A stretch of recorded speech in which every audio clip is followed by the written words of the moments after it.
પાછળ તરફ લઈ જઈએ. હવે મૂળ સ્થિતિમાં પાછા આવીએ.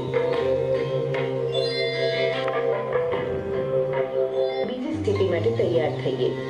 શ્વાસ ભરીએ અને શ્વાસ છોડતા છોડતા ગરદનને જમણી બાજુ નમાવીએ. શ્વાસ ભરતા ભરતા મૂળ સ્થિતિમાં પરત આવીએ. શ્વાસ છોડતા છોડતા ગરદન ડાબી બાજુ નમાવીએ. હવે શ્વાસ ભરતા ભરતા મૂળ સ્થિતિમાં પરત આવીએ.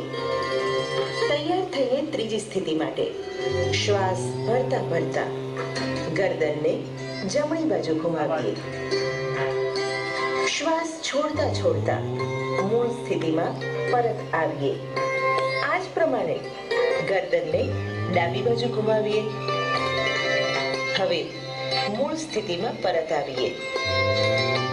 હવે એક ઊંડો શ્વાસ લઈએ અને શ્વાસ છોડતા છોડતા દાઢી છાતીને અડાડીએ. શ્વાસ ભરતા ભરતા જમણી બાજુથી માથું ગોળ ફેરવીએ. શ્વાસ છોડતા છોડતા નીચે આવીએ. હવે આ આખી ક્રિયા વિરુદ્ધ દિશામાં કરીએ.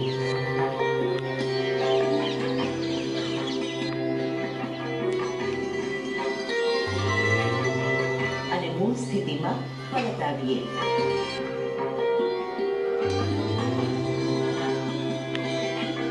હવે કરીશું કમરની સૂક્ષ્મ ક્રિયા. બંને પગ વચ્ચે ખભાને સમાંતર અંતર રાખી ઊભા રહીએ. બંને હાથ સીધા ખભાને સમાંતર રાખીએ. શ્વાસ ભરતા ભરતા શરીરને જમણી બાજુ ઘુમાવીએ. શ્વાસ છોડતા છોડતા મૂળ સ્થિતિમાં પરત આવીએ. હવે શ્વાસ ભરતા ભરતા શરીરને ડાબી બાજુ ઘુમાવીએ. શ્વાસ છોડતા છોડતા મૂળ સ્થિતિમાં પરત આવીએ. હવે કરીશું ઘૂંટણની સૂક્ષ્મ ક્રિયા. ફરી કરીશું. હજુ ફરી ઊભા કરીએ.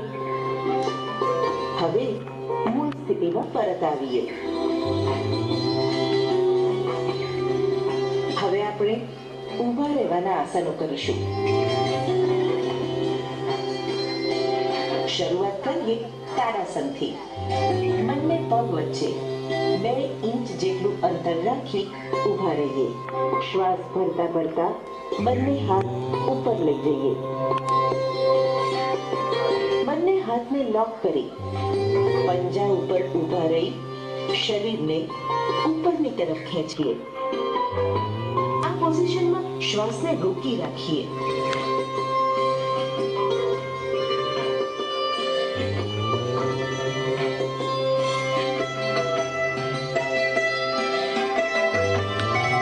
શ્વાસ છોડતા છોડતા મૂળ સ્થિતિમાં પરત આવીએ.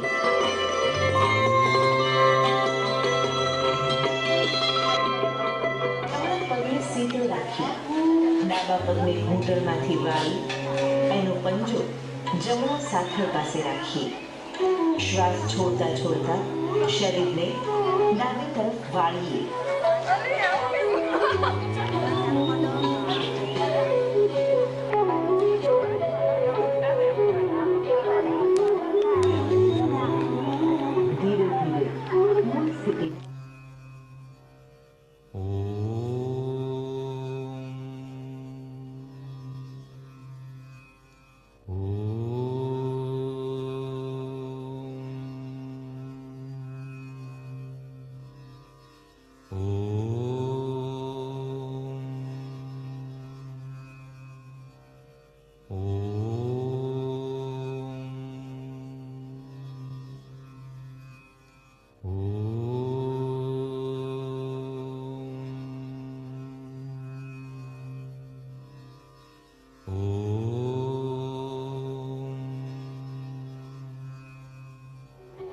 નાક દ્વારા શ્વાસ બહાર ફેંકીએ.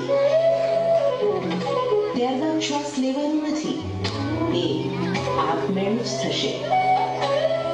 શ્વાસ છોડવાની પ્રક્રિયા એક જ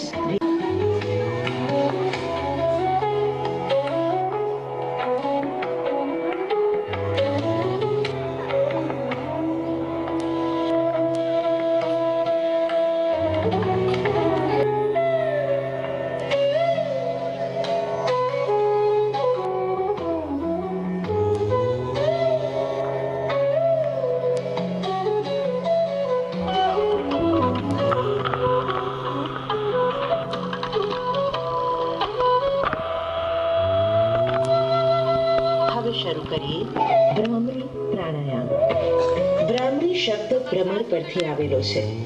ભ્રમરનો અર્થ કાળો ભમરો થાય. આ પ્રાણાયામના અભ્યાસ દરમિયાન અવાજ ભમરાના ગુંજન જેવો થાય છે. આવા 5 રાઉન્ડ કરીએ અને ત્યારબાદ વિશ્રામ કરીએ.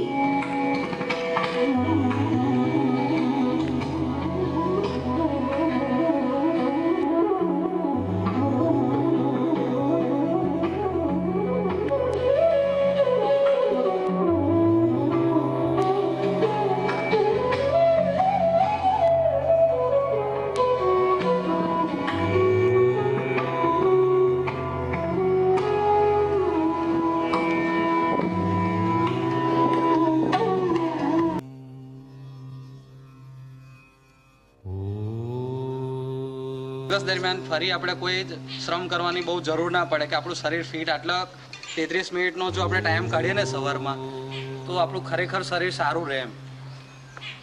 આપણને જે જાતની બીમારીઓ થાય છે મોટાભાગની બીમારીઓ યોગ કરવાથી દૂર થાય છે.